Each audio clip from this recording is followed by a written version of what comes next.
Hey, dude, listen to this. Sir, You're jumping around. No. No. Listen to me. We're gonna listen to you, but Oh.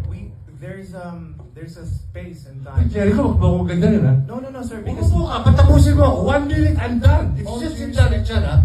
Okay?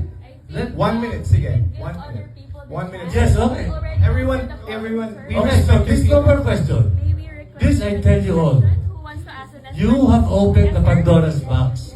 Oh, okay naman, di ba? We already answered the question.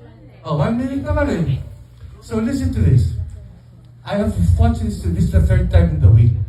Nung umpisa, okay pa ako. And then I've seen all the comments and all the bashing on media, on social media. So what you have opened, Mr. Taro, is a Pandora's box.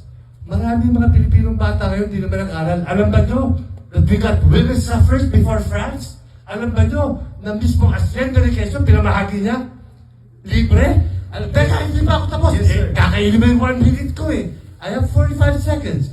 Kung hindi nyo alam yun, i-research nyo. I-research nyo lahat. Sapagkat ito pala, inaabi naman nila joke lang eh. Okay? So, ikaw, Mr. Tarong, at lahat kayo, hindi nyo alam ito binuksan nyo. Ang dami nagsasabi sa social media, ay, mali pala si Quezon, dapat naiwan na lang tayo sa mga Amerikano. Ganon?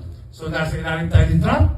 Anyway, hindi nyo alam ang ginawa nyo. Dahil kayo, gusto nyo kumita ng pera, gusto nyo sumikat, sinalaula ninyo ang alaala ng isang pamilya na buwis ng buhay. Ang lola ko, inubos yan. Kasama ng tita baby ko. Kasama ng unang asawa ng nanay ko. Pinas lang yung mga yan dahil hirap na. Anyway, yun. Tapos na ako.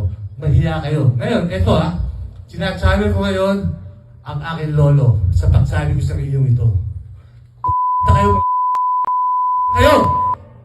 Thank you, sir. We're out of here.